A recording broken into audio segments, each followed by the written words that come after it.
the world, and thank you so much for joining us at Harif. My name's Lyn Julius, and I'm ably assisted here by Lawrence, our technical expert. Harif, for those who are new to us, is the UK Association of Jews from the Middle East and North Africa. And our mission is to raise awareness of the history, the culture, and the heritage of these Jews. And we have a website, www.harif.org. We arrange regular Zoom events on average every 2 weeks, also some in-person events. We are a very small team of volunteers. I think you call us a non-profit in American, or we are a charity in English. So we've been active for about 20 years. In fact, we are celebrating our 20th anniversary this year. We've got a sister website called Point of No Return, which keeps you up to date with the news. And the easiest way to access that is by clicking on news on the Harif website. This session is actually being recorded, and I hope to have it uploaded to our Harif YouTube channel within a matter of hours, if all goes well. And that you can access by clicking on videos on the Harif website. There'll be a chance for you to ask questions or make comments, but please do use the chat function at the bottom of your screen. So without further ado, on to tonight's subject, which is tuning into Baghdad's Jewish musicians. I'm delighted to be welcoming Regine Basha to be with us tonight. And she's joining us from Madrid in Spain. I think it's the first time we've had a guest from Spain. So welcome, Regine. She's the daughter of oud-player Sol Basha, and she's an artist, curator, storyteller, and founder of the project Tuning Baghdad. This is an audio-visual archive of music and stories recalling Regine's Iraqi-Jewish upbringing, her father's relationship to Arabic music, and the lost Jewish performers of Iraqi Maqam. She also has a keen interest in Mizrahi food and has hosted a show called Kitchen Radio. She's collected photographs, cassette tapes, and home movies, which she's uploaded to her website, tuningbaghdad.com. She's also hosted a radio show. She's had a dinner party and done various amazing projects, which I hope we will be able to talk about a bit later on. So over to you, Regine, because I think you're going to begin with a short film. Is that so? Right. Yes, that's correct. Thank you so much, Lyn. Thank you for joining us. Yeah, it's a real pleasure to be here. I feel like I'm amongst family and community, and even though we're here on technology, I feel the spirit of all the people who have arrived. So thank you for joining, and yes, thank you for having me. I appreciate it. Well, as you said, I'm the daughter of an Iraqi Jewish parents. We can talk about our trajectory, when we left Iraq and where we went and all of that, perhaps after the presentation. And I know there are many people here who might know my family, and there are many people who are very close to me on this feed. So I look forward to your questions and comments afterwards. And if anybody has anything they'd like to add or contribute as well, I'm very open to that. I said to Lyn yesterday that I'm not exactly a scholar on this topic. I'm not an academic. This is not my PhD or anything like that. A lot of this is anecdotal, and it's really based on my personal observations from when I was a child to as an adult, interviewing my father, growing up amongst Iraqi-Jewish parties in the community in Montreal and Los Angeles. So it's really a storytelling project. And as you said, there have been various formats that I tell this story over the course of, I don't know now, almost 20 years. So the video I'm going to show you is really a nice kind of, I'd say, excerpt from the website, the radio show, the interviews. So it's a wrap up of what's in the archives. And interestingly enough, the video was made because of COVID, because I was supposed to go to Abu Dhabi and actually give this talk in person. And then COVID happened. And instead of canceling it, they offered me a video editor, and I worked with the video editor and put together things so that they could just show the video, there. And so you'll see it might be a little bit clunky, but it really does tell the story well. So I'm going to show this for about 15 minutes, and then we will have a chance to convene and talk. Great. Music, yeah. So I'm going to just share my screen. Just give me a moment, and I share sound as well. Oh, wait. Nope, I didn't do the share sound. 1 second. Okay, here we go. Very important. So you can actually hear the music.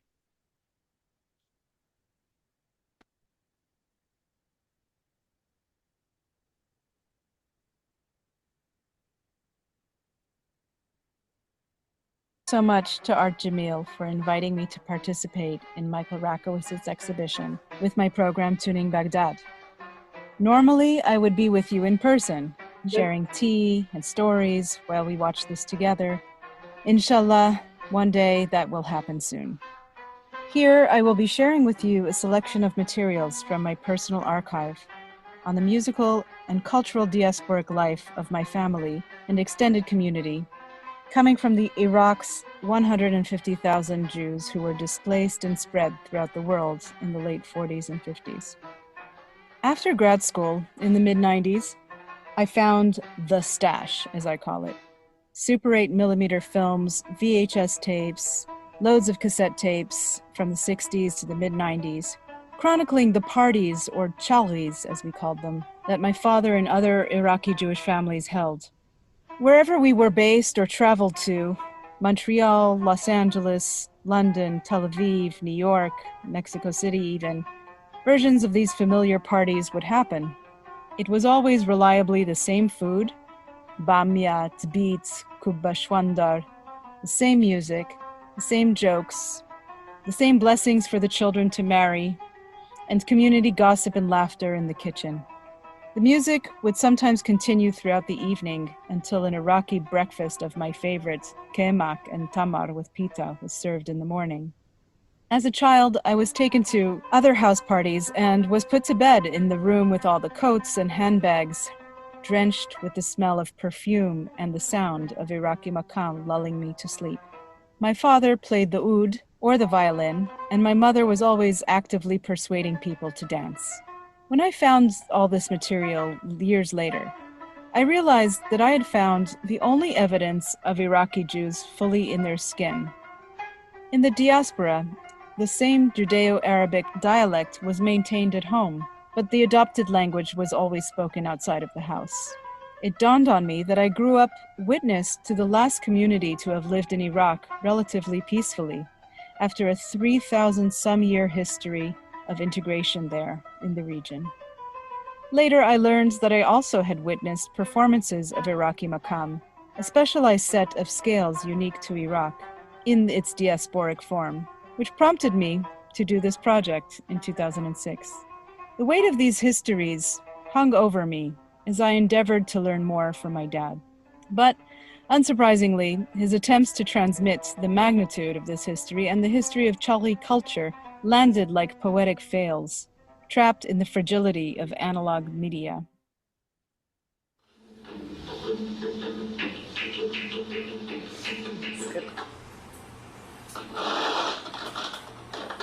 This is an old radio. From Montreal I brought it. You know they are not doing the cassette players anymore? Do you know that?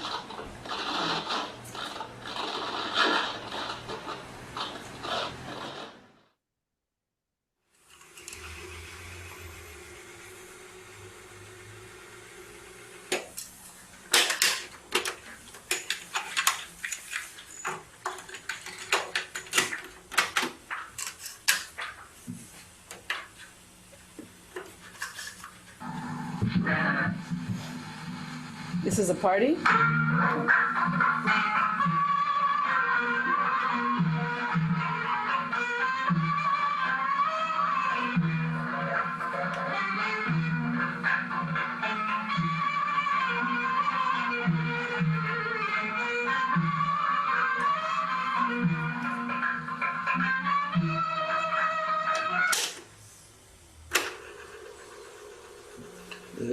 It is recorded in the middle of this tape.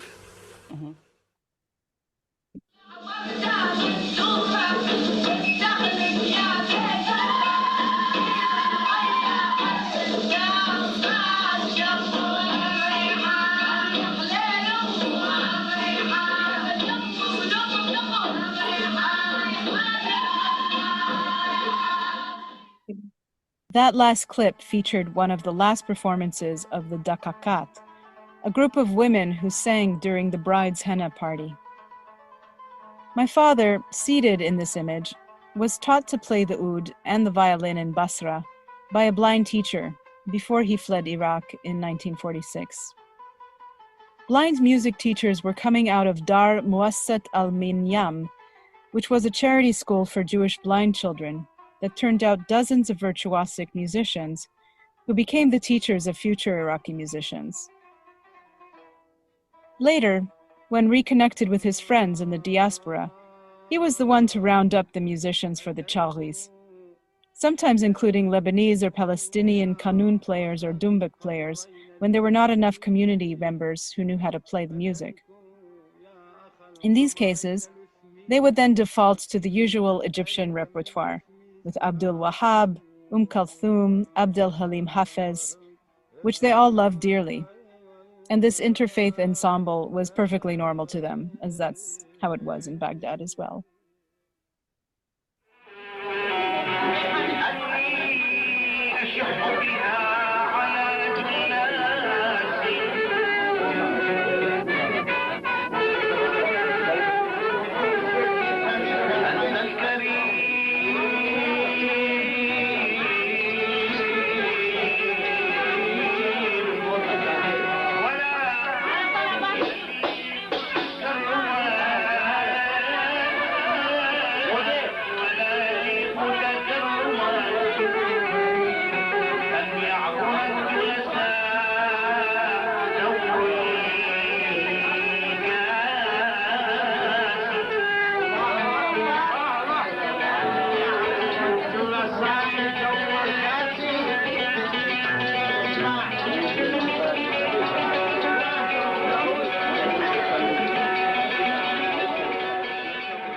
My father used to always say, Iraqi Jews were the best musicians of this time, which I took with a grain of salt because, like most Arab men, he liked to exaggerate.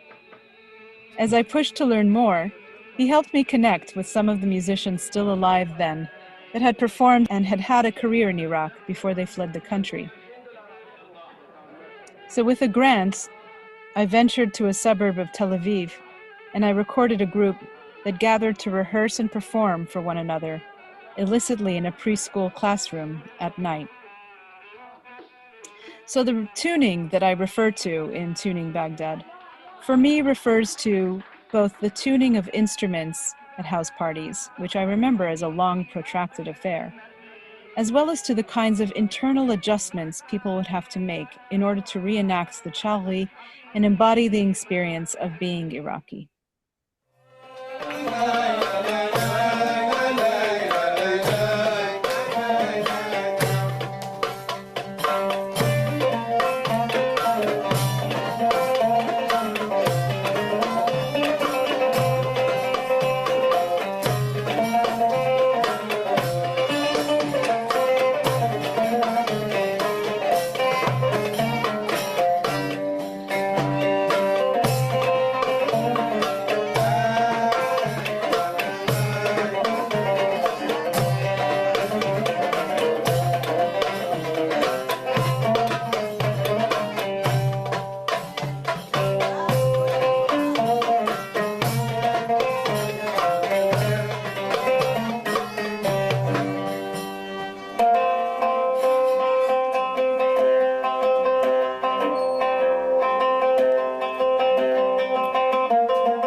كفاءة كفاية أستاذ شرف.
Upon further research, I found London-based ethnomusicologist Yeheskel Kojaman, also an Iraqi Jew, a communist, who spoke of the history of the original Tuning Baghdad in his book on the Iraqi Maqam.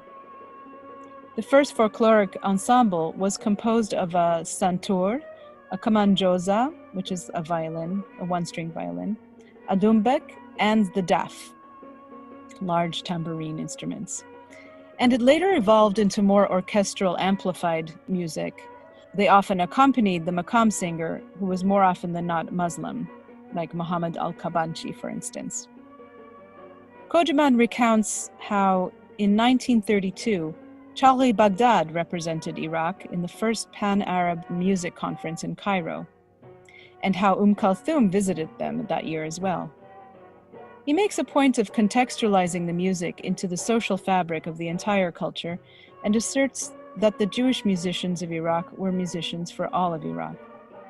Most Iraqi musicians know this book to be one of the most comprehensive on Iraqi Maqam today. Tuning Baghdad was the ensemble that played at weddings, bar mitzvah parties, as well as circumcisions and coffee shops. And there are many stories of intermingling. My father would tell me that sometimes Muslim neighbors would host the Tuning for the bar mitzvah party if their home could hold more people. Just one of the many stories I've heard of how Muslim neighbors supported and later defended the Jews when things got really bad for them during the Farhud. A piece of history rendered silent during Saddam's era was the fact that the Iraq Broadcast's radio station was first started by two Jewish brothers who were also prolific composers, Salah and Daoud al-Kuwaiti. Kojaman's book tells an anecdote about how the national radio station was known to go silent on Yom Kippur, the Jewish holiday of repentance, mainly because the two brothers were home fasting. Other musicians I learned about was the virtuosic blind musician Salim Daoud, who was one of my dad's favorites, as well as the beloved female singer Salima Pasha, one of the few females in the history of this story. Thankfully, all of these artists can be found on YouTube today, and if you'd like to listen to them, all you have to do is search. Kojaman also insisted that I follow present-day Iraqi Maqam singers, such as his own favorite, Hamid al-Saadi, who is pictured at the beginning of Kojaman's book, sitting with him and his wife. By some crazy coincidence, about 10 years later in 2016, I got to meet Hamid al-Saadi through my friend, the musician Amir al-Safar. I had the honor of hosting him in my tiny Brooklyn apartment, and together we mourned, through Maqam, the loss of his brother, as well as my father and Yeheskel Kojaman, who all passed away that same year.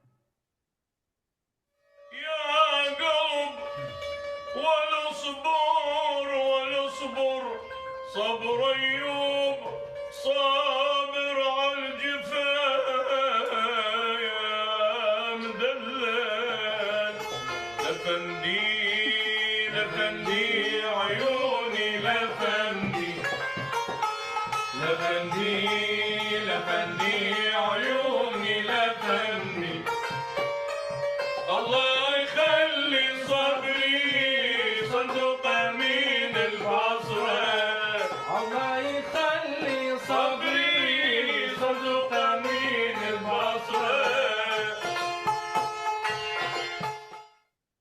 archive continues to grow in this way, collected from unofficial sources like anecdotes, personal memoirs, mixed tapes, dinner conversations, YouTube threads, blogs, cell phone grabs, and discussions with musicians. Given the fact that this music history, integrated as it was in Iraqi culture, does not define or belong to the Jewish community exclusively by any means, as that would be erroneous, nor is it prevalent in current official constructs of Iraqi cultural history. The information is spread mainly by the continual playing of the music by Iraqis of any denomination. Ultimately, it is passed down by ear through oral and audible channels, from musician to musician, creating a tenuous but highly dedicated musical citizenship. Lastly, I will leave you with a beautiful recording of Abraham Salman, which you can find on my website in full, tuningbaghdad.com, in a chapter called Audiotopia. As a blind musician, he was a child prodigy in Iraq, and here he is playing a qanun that he had built himself. Thank you for listening.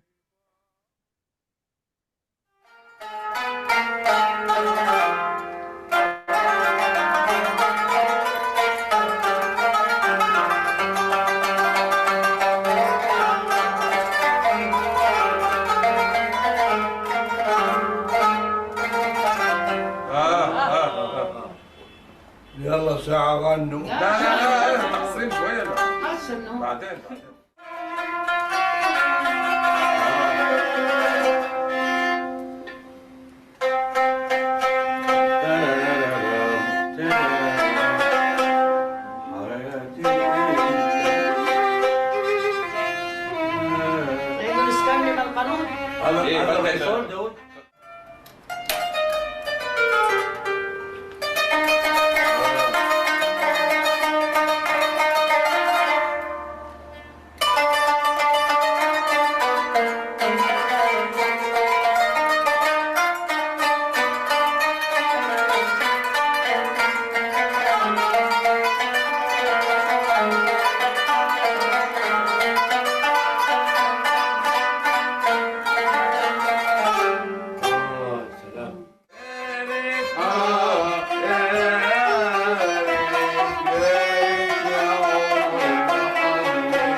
Well, that was a wonderful overview of the subject. It's wonderful to see all these old musicians. As you say, many of them. I think I need to. Do you still hear the sound?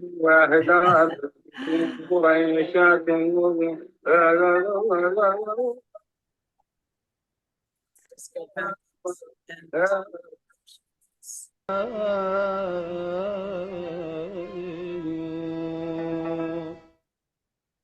okay. Right.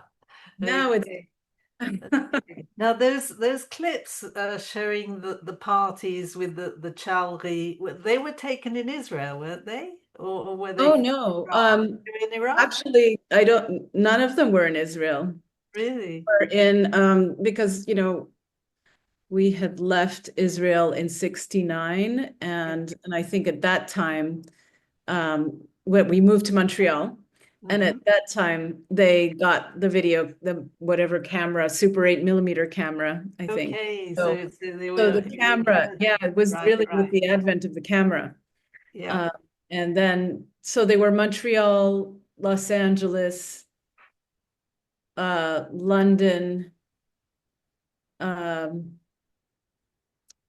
don't know where there's one where I don't know where it is actually. Right. No, yeah.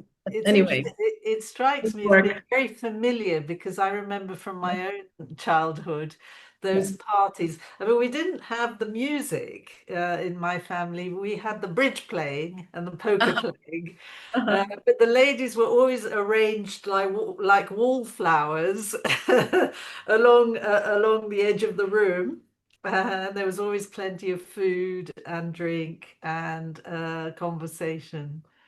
So, was your father ever a professional musician during No, the time? no, it was never He really professional for him. right. So he always played for as a hobby.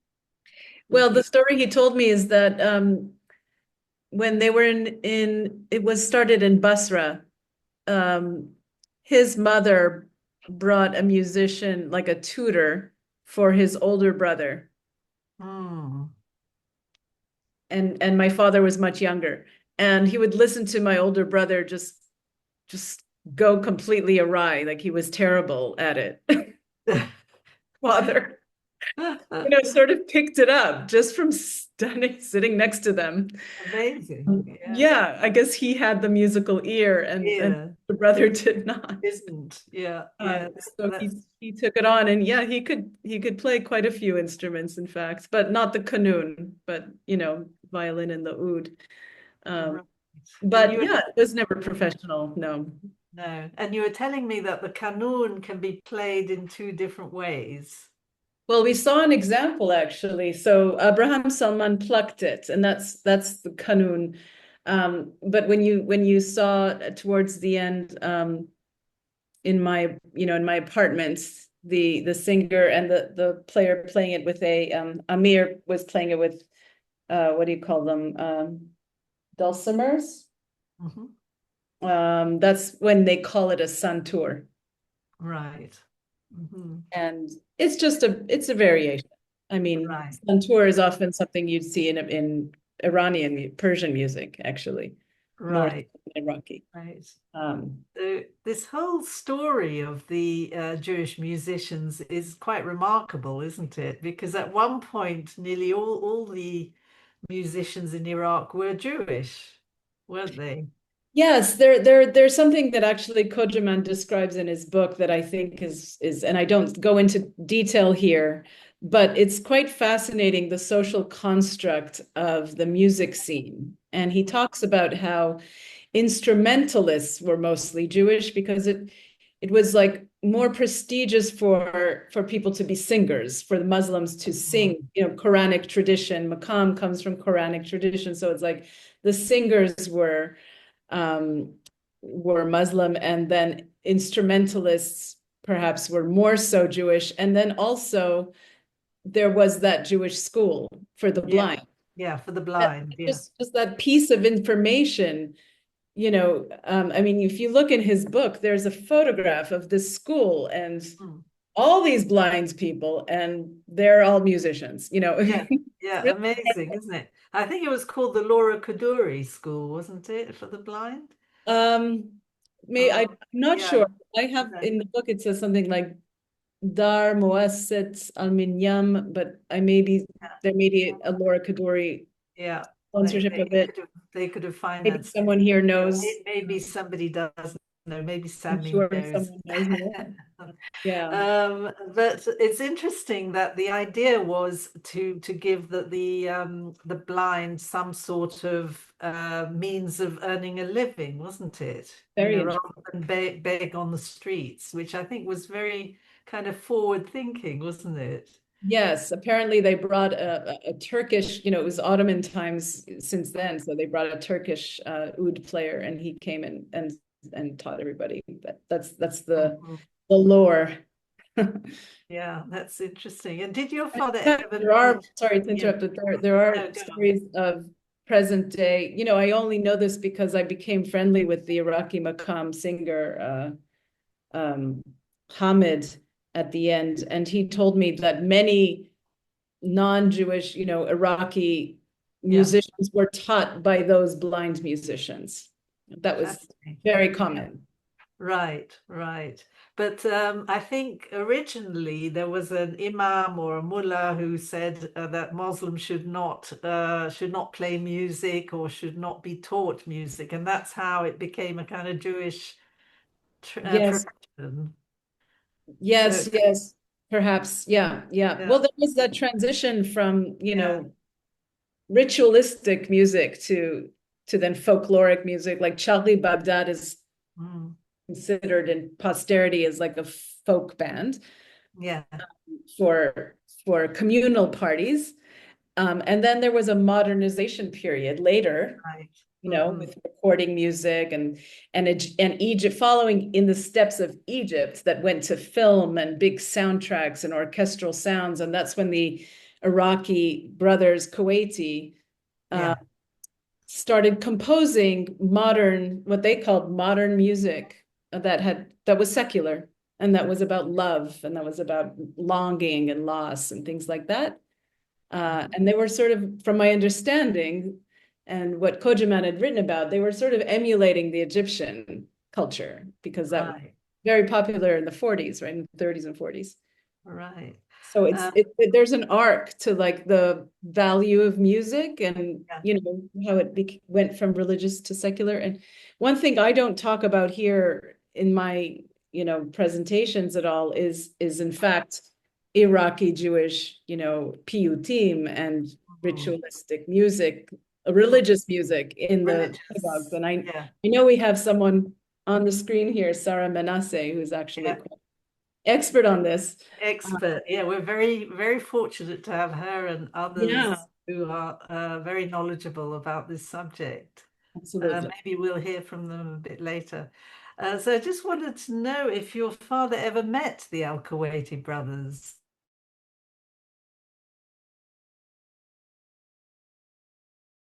Iraq? I don't know, actually. I don't, it's a good question. I don't think he did. I mean, he certainly knew Abraham Salman very well, but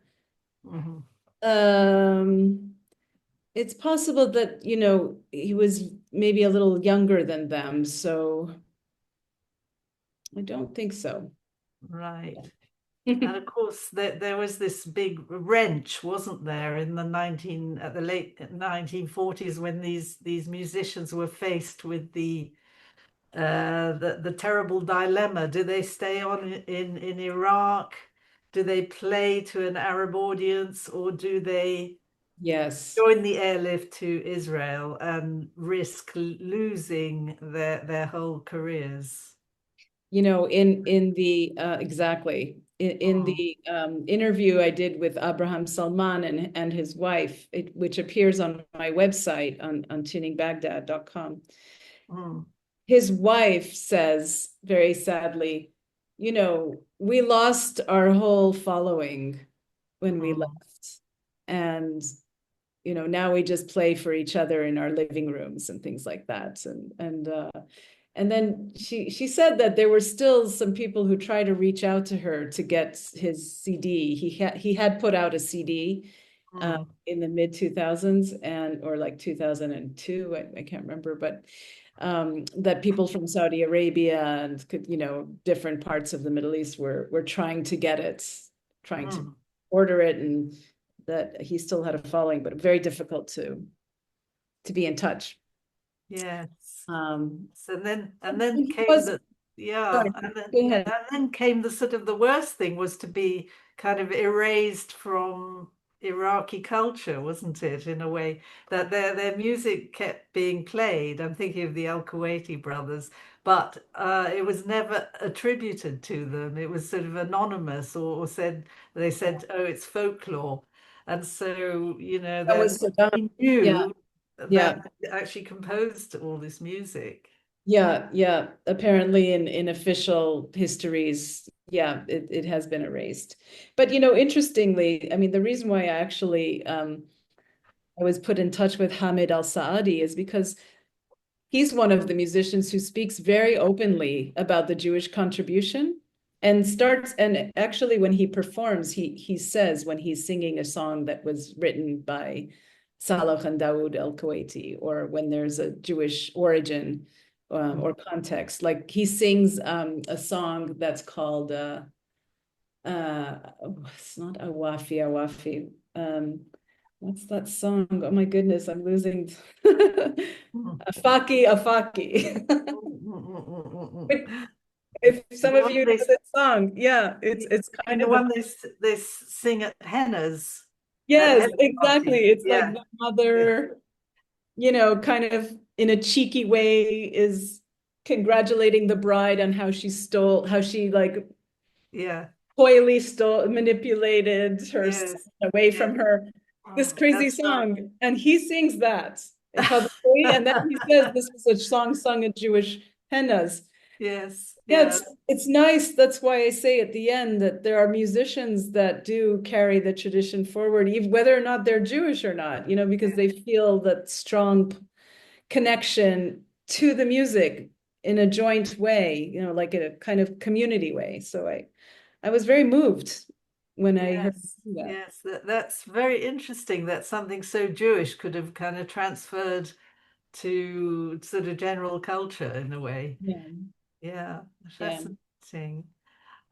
So, can you tell us a little bit about how this tradition, has continued, or has it continued? I mean, are there people who are still playing this music in this way, or what is the state of affairs at the moment? Well, I mean, many of you might already know Yair Dalal, who's a musician in Israel, who has been very sort of like committed to keeping the music alive. And then he teaches quite a lot as well. When I visited him, and he's on the website Tuning Baghdad as well, you'll see him teaching a young guitarist how to play the oud. So he's been an anchor in many ways over the years.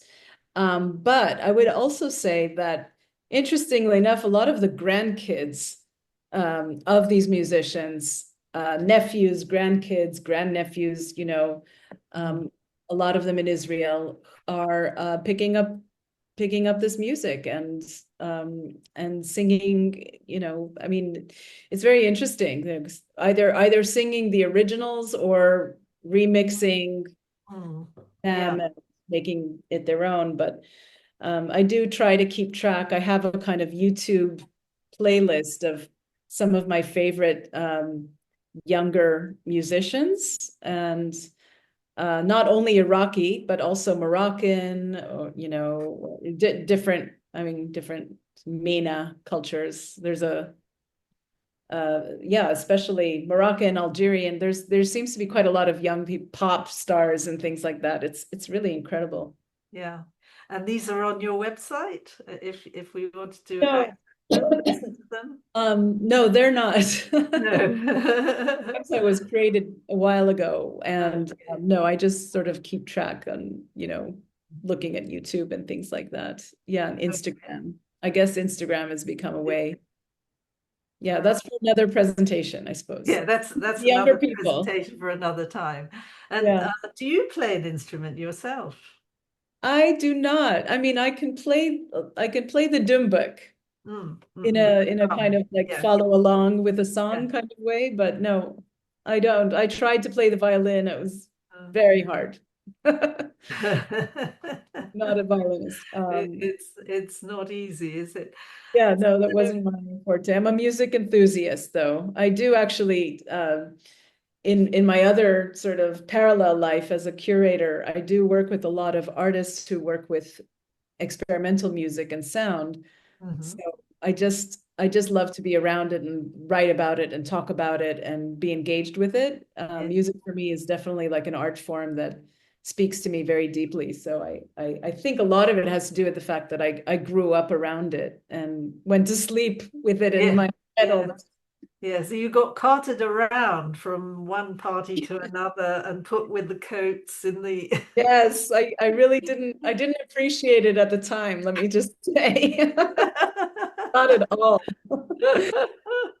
But looking back, yeah, it was a very rich atmosphere to be Yes, yes, it's wonderful. What I find remarkable, as you say, the children or grandchildren of these musicians are now producing music themselves, and sometimes sort of synthesizing rock music with the old traditional tunes, like Dudu Tassa, who's around. I think the grandson of Daoud al-Kuwaiti.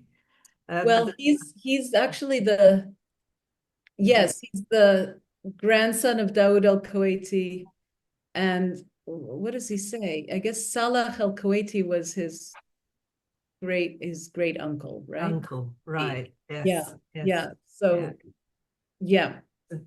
So Yeah. it makes for a very interesting, lively music scene, doesn't it, somehow in Israel? It's sort of very exciting. Oh, and there's also like a lot of Yemenite, Yeah. singers, Mm. Yemenite blues Yeah, singers singing yeah, old Yemenite. I mean, there's a girl band called yeah. Aiwa. Aiwa, You know Aiwa. that? Yeah, yeah, I saw them once. yeah. And then I saw them live in Brooklyn, and then they were sort of standing in front of me in the line going to the bath, in the line to the bathroom. And I was so Very important. starstruck. Yeah. Had to speak to them. But if you see their music video, they're in complete like traditional Yemenite Jewish garb, and they're Oh, doing a kind of hip hop dance at the same time. It's very funny. I'm yeah. certainly would love to send you all these clips. So Yeah, yeah, absolutely. And thank you, Emil. And I think Emil has got a link there. He's Yes, got a website with the yes, Kuwaiti brothers, and a Aryeh has got a very link up good on, website of the El Kuwaiti yeah, brothers' heritage and their story, and their story. all Yeah, their songs. absolutely. So I'd like to talk to you about your other projects, because you're obviously a very artistic person who likes to experiment with all sorts of different things. So can you tell us about your interest in food and this dinner party that you organized? What was all that about? Um, well, let's see. First of all, I love I guess it just was rotating around this party scene, and the music was one part of the story, the music and the songs. And then I like to look at things at kind of in a kaleidoscope in different angles. And so food was just another angle into the party, into what was being served and so on. And then I guess over the course of when I put out Tuning Baghdad, a lot of people came forward with their own ideas and their own parallel projects, let's say. And the dinner project really came from an artist named Michael Rakowitz, whose grandmother and mother are from Iraq. And he was much more into the food and the cooking, and he knew all the recipes and he would recreate them. And then he started to create these dinner parties in which he would tell the story about his grandmother and her stories from Iraq. But the interesting thing is that, well, he asked me to join him and host the dinner party. He cooked, so he would cook like kubashwandar, for instance, and it's beet. Mm. But these parties were often held in cultural centers that mixed people from all over the world. And then he would tell this story. And so when I finally joined him on one of the dinner parties, we did it in Dubai. Mm. And it was, one of those, like, we didn't know what to expect at all because, well, I guess it was 2013 at this time, so quite early on. But all our guests were from the Arab world, like Bahrain and, United Arab Emirates, of course, but then there were also Iraqis there. And, we served the food, and the comments we got were super interesting because a lot of people said, I feel like I'm at my grandmother's table. This is what my grandmother would serve. Like everyone kept saying grandmother this and grandmother that. And then we realized, well, it's because, it was really the grandmother's time when they lived integrated with the Jews. I mean, it was that generation. So Mm. people Mm. would talk about how their grandparents would tell them stories that their neighbors were Jewish or this was Mm. happening. But then a lot of people also said, like, I don't see what's Jewish about this dish because I eat this and this and that. Right. And we would say, well, that's precisely kind of the point. It's actually Iraqi food. Right, Took it with right. us when we left and went to Canada and whatever and kept serving it. Yeah, yeah. But Tabit is the only one that does have a specific Jewish story to it because Right. it's made over Shabbats and so on and so Yes. forth. Anyway, so there are a lot of these stories. I decided a podcast would be fun, and specifically because I started to notice that there were a lot of food historians coming up. I mean, the queen of all food historians is Claudia Rodin, who is with us also tonight. I'm so honored. Yes, very happy to have Claudia here. Yes, and of course, Claudia was a main feature of the podcast Kitchen Radio. But also we had Rafram Haddad, who's a foodie from Tunisia. He's an artist, photographer, but he makes food and he lives in, his family's from Djerba in Tunisia. So he documents the Jewish cultural life and history of Tunisia, tells stories. He's wonderful. Tanaz Sassouni, who's a Persian Jew in Los Angeles, who does same thing, documents the recipes from all the different parts of Iran from her different family members. Anyway, I was just struck by how there's a growing community of people collecting stories, making the food. So again, I'm not a foodie and I don't come from that world, but I'm just a curious person, and I like to kind of like invent formats so that different people can come together and share their stories or their art or the creative works. As a curator, that's what I do. So it's really just this like needs to find ways to make things happen. And it'll always change. It's never going to be one thing, let's say. So Emil says, don't forget you did a party with Michael in Mosaics in London with the Al Sulh organization, and yeah, did masgouf fish in the Iraqi way, and that's the butterfly fish. Yes, that was the second dinner party. Yes, where Michael recreated the old way that they would make masgouf along the Tigris. Right. Yeah. Created that. Thank you for reminding me of that. Yeah, so that must have been quite an event.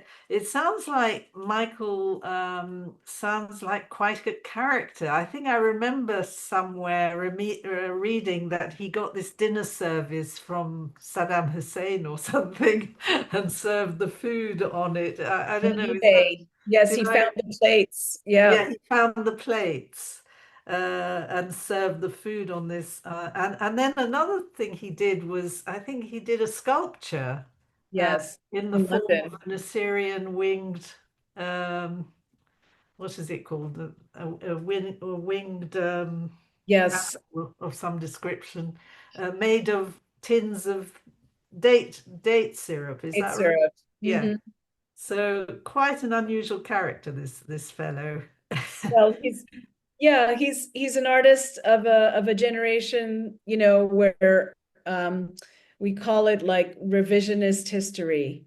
It's when an artist actually goes back and recovers a hidden history or overlooked or erased history, and then brings back the materials, and through those materials, tells the story of what was missed, what was overlooked, what was erased. So he has various ways to do that, and he's very smart and engaging and inventive in his own way. Yeah, very interesting. Randall Mars says, "Beloved of my heart" tells the story of a musical Iraqi family between the Tigris and the Euphrates. It retells the history of Iraqi Jews and ends Act 1 during the Farhud. Is that a film? Is that a film? So I think it's a book. Is that right? I think it's a book. Okay. But that's interesting because there's not a huge amount written about music and musical families in Iraq. There's quite a lot about food, but not so much about music, don't you think?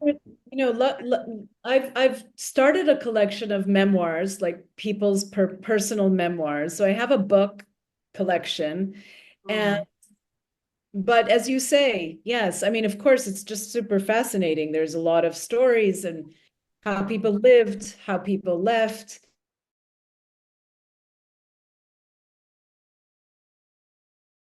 The people who stayed on till the 70s, what it was like to stay on. I have some family members that stayed actually into the 70s, and that's a whole different story. Oh, yes. But as you say, there isn't very much about the challis or the music. And when I found Kocaman's book, I just, it was like the treasure chest of it.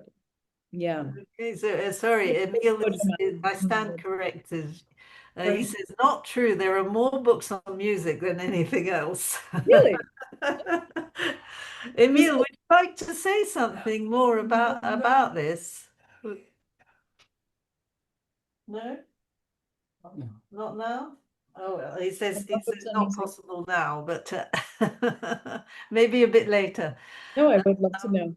And I'm interested to know a bit more about Kocaman and how important he was. I mean, how important do you think he was to preserving this whole tradition?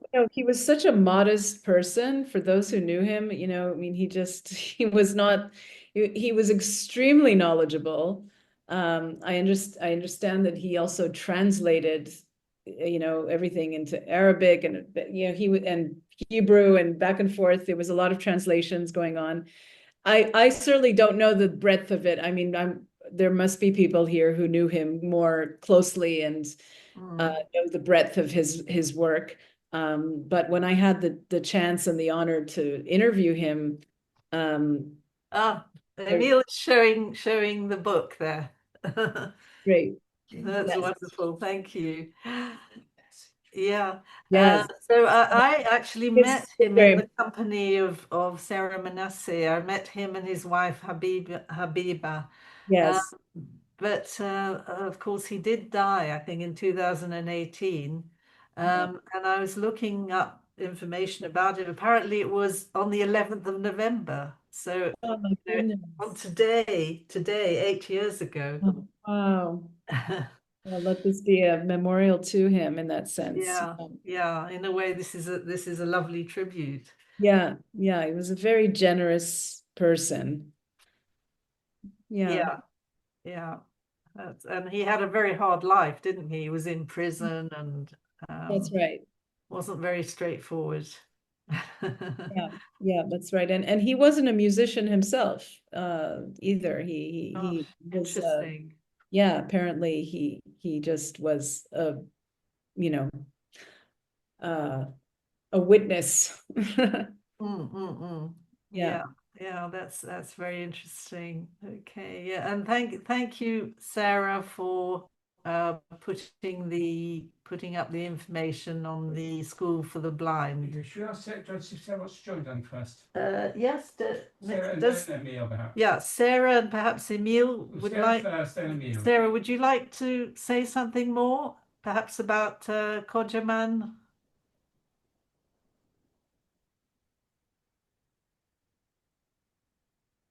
Are you there? Yes, I can see you.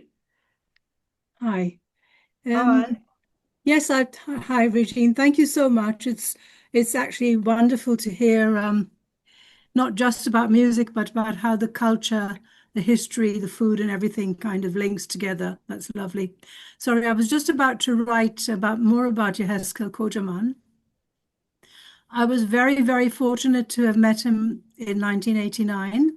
That was following a paper I had given on the Dakaka. And that's while I was at university, and he'd heard that someone had given a paper about the Dakaka, and he thought that was quite an interesting thing. So we got together, and he helped me throughout my studies for my PhD, and well beyond that. He was actually a musician. He played the oud well. Oh, I'm so sorry. No, that's all right. He knew really everything there was to know about Iraqi music. I mean, all the angham, all the scales, all the rhythms, the instruments, the musicians, of course. So he was a musician himself. He was a music lover. He wrote about music, but then, of course, he he knew so much about politics, and as you said, he was communist, and he had his own website, and I think thousands and thousands of people used to read his writings in Arabic. I'm sure Emil will know more about that as well. But yes, so I was very fortunate to know him, and he really helped me with Arabic pronunciation and with singing Iraqi Arabic songs. He was very, very particular that everything had to be absolutely correct. And I know when I finished finally my PhD, he said, "You're not going to leave us and forget about us now, are you?" And so I did continue seeing him and Habiba almost every week for about 30 years. And she made the most wonderful Turkish coffee. And yeah, it was wonderful to be with them. Yeah. I'm sorry, maybe Emil wants to add Something. Emil? Okay, thank you, son. Thank you, Sarah. Yeah. Sarah. Yeah, thank you. Sarah. Yeah, thank you. Emil? But I used to visit Haskell every week. And basically, Aviva loved to have kibba shwanda that my wife made. That was the meatballs with beetroot. Is that Yes, sweet? right. Yeah. But he liked bamia. Yeah, me too. So That's the they meat needed with bamia for it. okra So we for there our Ashkenazi brought friends. this food for him. This book of Kojaman, I've got loads of these books. So if anybody is interested, can have them. I'm not selling it, I'm giving it. Right? Oh, that's Oh, wow. And the beautiful thing about it, he's got CDs at the end of the book. That's right. Mhm. And these CDs are very valuable. He made them. Very valuable. Very good book. This is in English, so you won't find many English books about the Maqam. right. Beautiful book, and everybody wants. And I think Sarah would tell you, everybody would want to read this book. Really, it Yeah. explains everything. Explains the Maqam. Explains the Jewish involvement in the Kuwaiti songs and all that. I did another book. Mhm. This one, which was printed in Iraq. Nagam al-Zaman Jamil, tune melody of a wonderful era. When did And you do that, Emil? When did you do that? I can't remember. I got it. I mean, which decade? 2014. Oh, so recently. Yeah. Well, 10 years ago. Yeah, you had it printed in Iraq. I had it printed in Iraq, Right. and we had a big party in Shepherd's Bush where the Iraqi embassy had a cultural center there at that time. Yeah. And we expected something like the place takes about 80 people or something. And much to the surprise, 250 people turned. Wow. People were sitting on shelves, on windows, on this, they were all over the place. Hmm. And we brought in a band, and we were doing all the songs that were sung by Salima Murad, Chief Iskandar, all the songs that were being sung at that time. Hmm. And So we brought, these were relatively young Iraqi Arabs who were interested in this kind of music and knew all the songs. well, we had to give them the words. We had to, some of them didn't know all the songs. We had to give them the words. We had to teach them the music, etc. And they did it. We got a guy from Germany that was a singer brought in, and I had the violinist, and I had the people with the dumbug, and Yeah.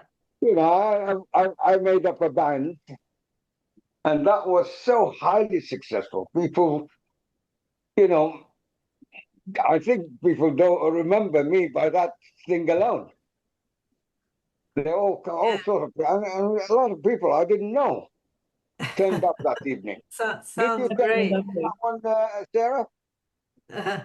Do you think Sarah, you'd did be you able get to one of that? organize something like this nowadays, though, with everything that's happened in the last 2 years?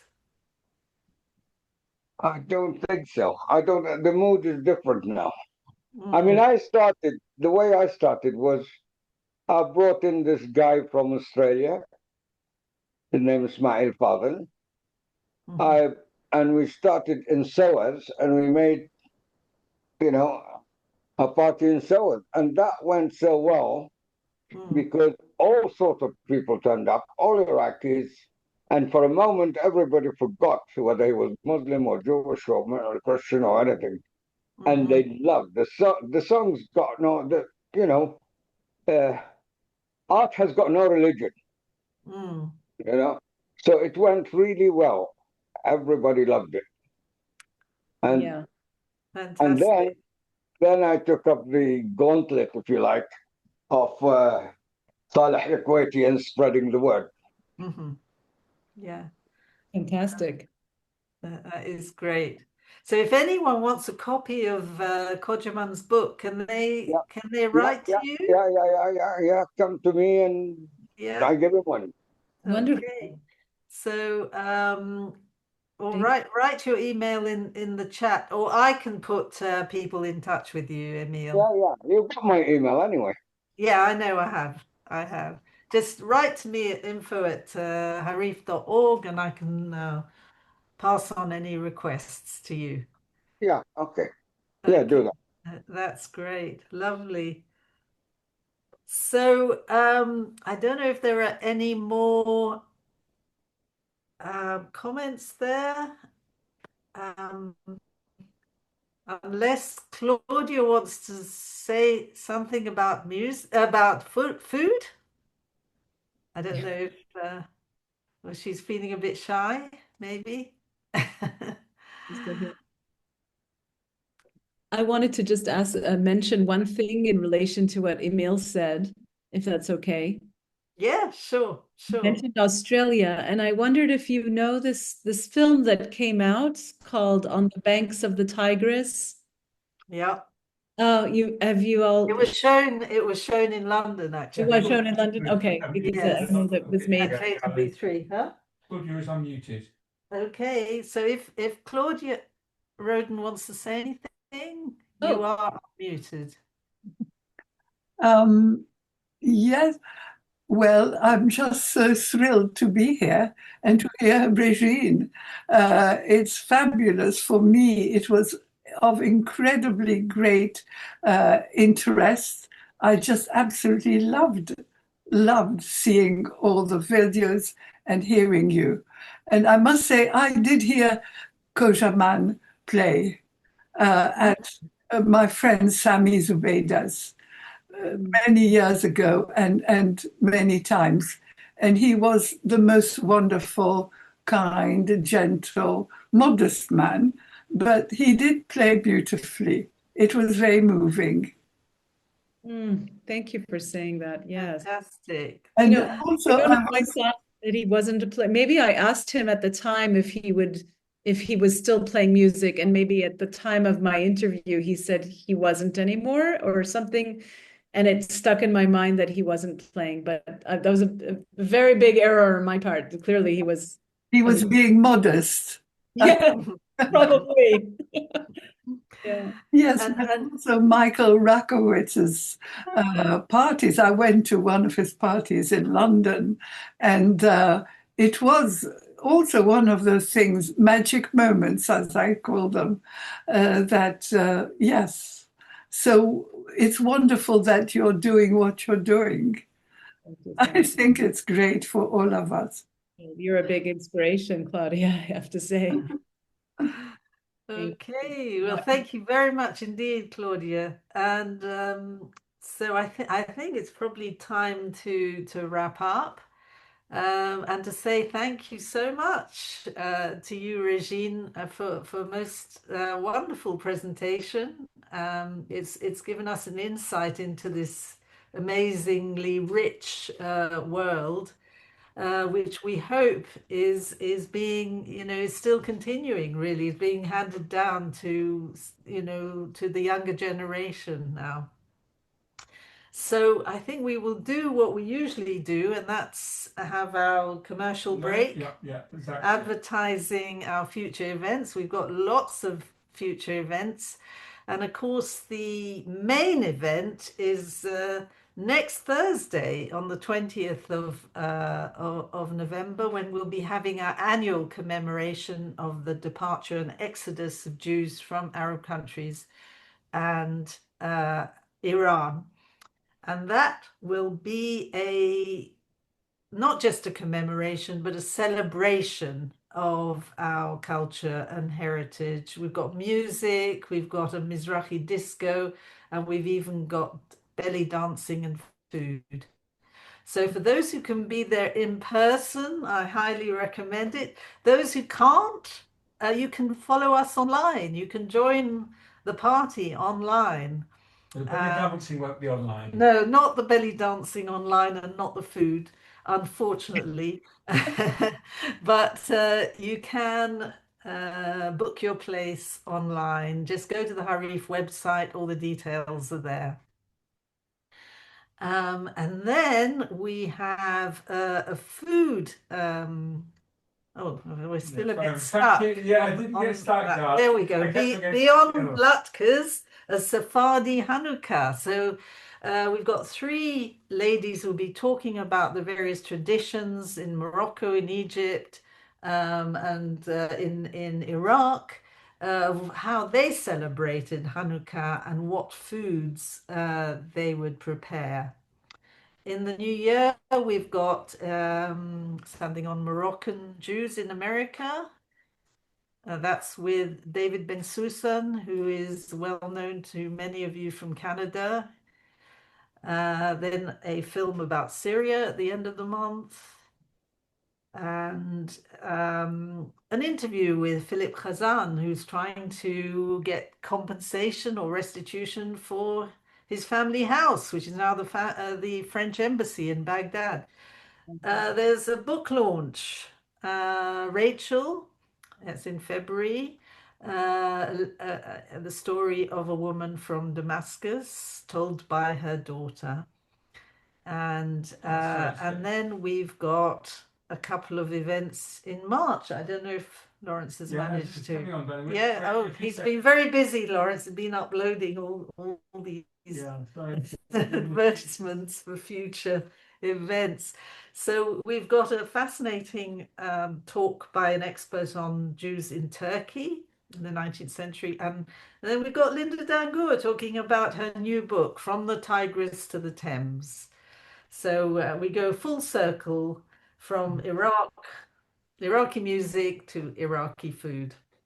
And that's it. So I'd like to thank you once again, Regine, and thank you everybody for joining us. If you want to say anything, I think Lawrence is unmuting everybody. Stop the recording. Yep.